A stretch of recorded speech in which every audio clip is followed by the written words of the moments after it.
distracted, when devotion shows up, they want devotion to get out of the way because devotion says, I'm always distracted. So when someone shows up, to make it plain, and they work and they tell the boss, you know what, boss? I got to go spend some time with my family. I'm not going to stay here past 5 o'clock. And then the other person who's been staying there to 8, 9 o'clock at night looks at him and say, what? Oh, hold up, Doc. We don't do that around here. Why? Because you've been called out that you're not devoted to your family anymore. Your job has replaced your family. This is how it happens, right? And so what they do is they try to now find a way to cause the person who's devoted to their family to have to work more hours. Well, you know, we got this group project going on. We can't do it without you.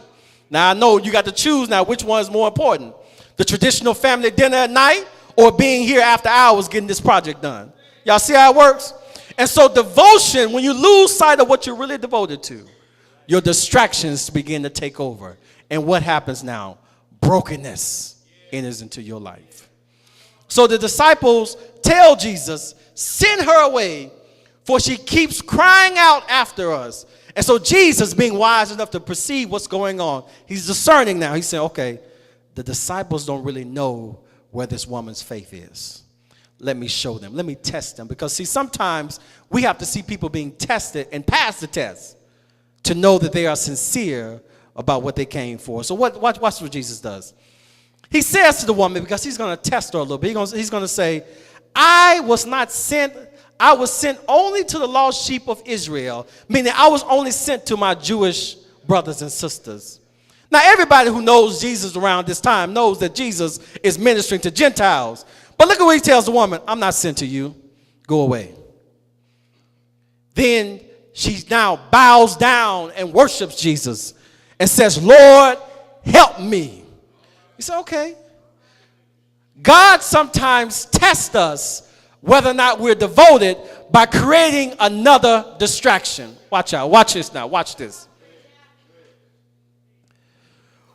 Let me stay with the work example. I'm going to push this a little bit more. When you successfully now say to the job, I'm going to now take time away from working after hours and get off at a regular time, 5 o'clock maybe, and not 8 p.m., so I can have devotional time with my family, watch what God's going to do.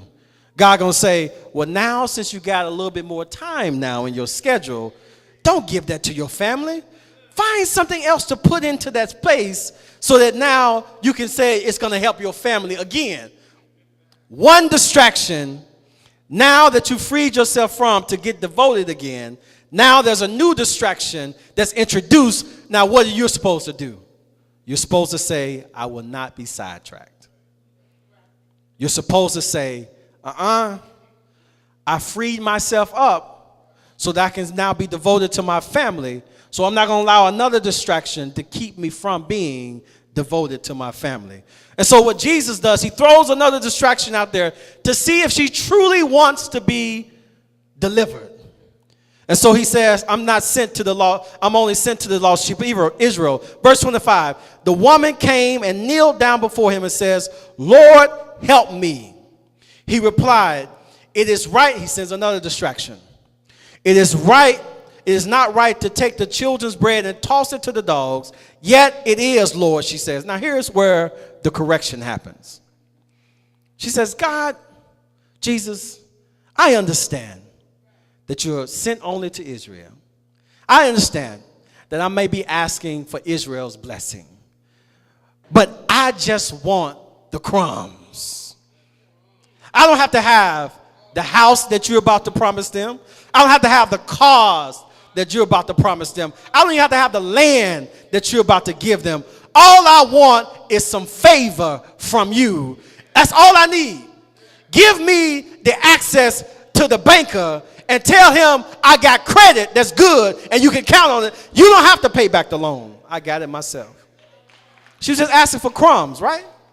And so Jesus throws another distraction out there to say, are you willing to take whatever I offer you as your solution? And she says, yes, Lord. Now, how many of us have allowed for ourselves to be distracted from our call in God's ministry because we said, everything is not in order. And you say, well, if God wanted me to be successful, he'll lay it all out for me. But if he did that, you wouldn't have to, it wouldn't require your faith. Lack inspires faith. Abundance decreases faith. So watch what God does. God says to us, whatever you want from me, I'm going to throw you the crumbs of it. And see if you have enough faith to take the crumbs and make bread. Are y'all with me?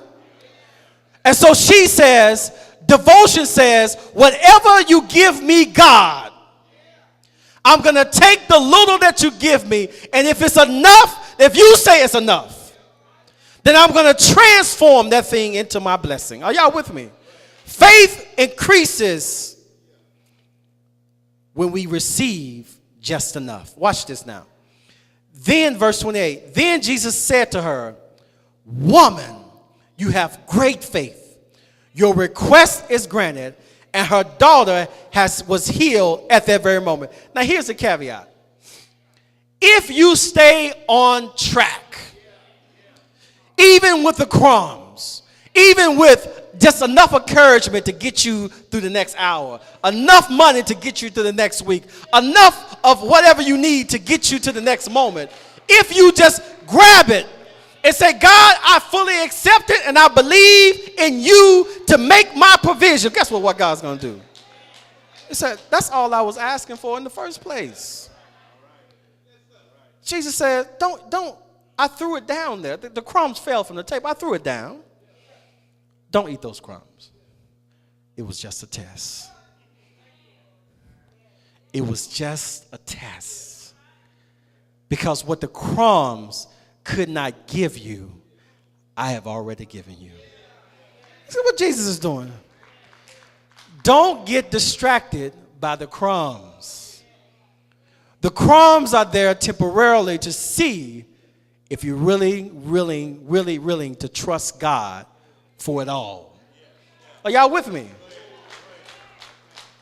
And so Jesus is remembering how faith was built with his own people in the wilderness. God gave them manna from heaven, right? It was enough for the day. What happened when they tried to eat it beyond the time it was provided for them? It spoiled. Faith is to produce daily dependence on God. And so when God gives you a crumb, take the crumb. Because there's something coming after.